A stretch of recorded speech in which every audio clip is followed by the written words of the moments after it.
6 days of rioting in a Negro section of Los Angeles left behind scenes reminiscent of war-torn cities. More than 100 square blocks were decimated by fire and looters, and few buildings were left intact. Firemen were harassed by snipers and brick-throwing hoodlums as they attempted to control the fires, many of which were left to burn themselves out.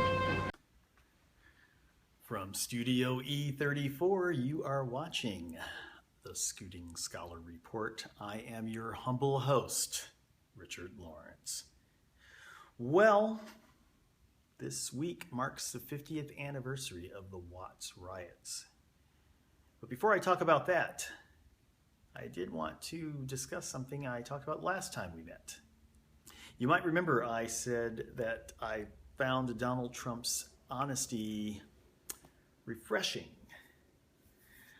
Well, maybe I should backtrack a little bit on that. While I do appreciate his honesty and his ability to speak his mind, at the same time, I have discovered, as probably many of you have, that while Mr. Trump seems to be able to dish it out, he certainly handles criticism very poorly. What I'm referring to is his most recent spat with Megyn Kelly of Fox News. One of the things Mr. Trump hinted at was that perhaps the reason why she was so tough on him was because of her hormones. Well, he didn't actually say that, but most of us can read between the lines, and that appeared to be where he was headed towards. Mr. Trump says, again, he denies that he meant that. He was just talking about how he felt that she was off the mark.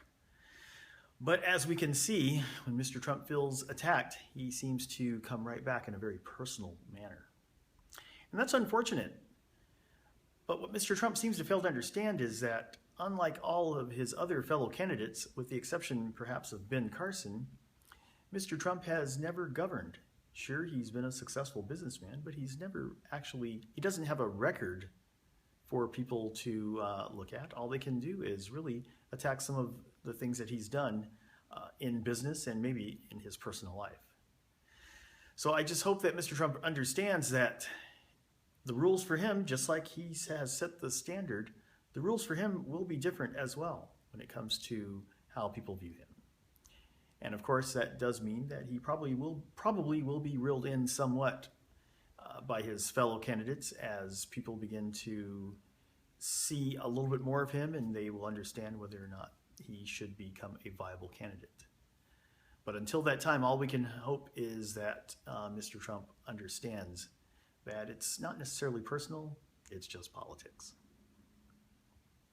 Now on to the Watts Riots. Like I said, it was 50 years ago this week that the Watts Riots took place. What started out as a routine traffic stop ended up in 34 people being dead, over 1,000 injured, and millions of property damage.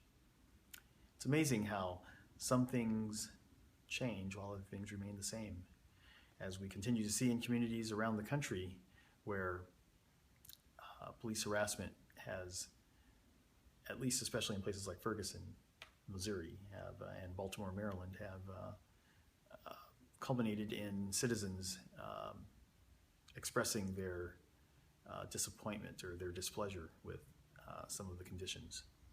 Watts definitely back then was a poor community with overcrowded and underserved, as people were basically redlined into a very small area of Los Angeles. But what Watts also signaled, which I think a lot of people kind of forget, Watts signaled an end to Los Angeles' innocence. One of my friends, Clarence Brown, mentioned how when he moved here right before with his family, right before the riots, that Los Angeles was looked at as the promised land. This was a land of hills and beaches and, of course, movie stars. But what emerged that day was the realization that there was another side to Los Angeles that had been kept under wraps.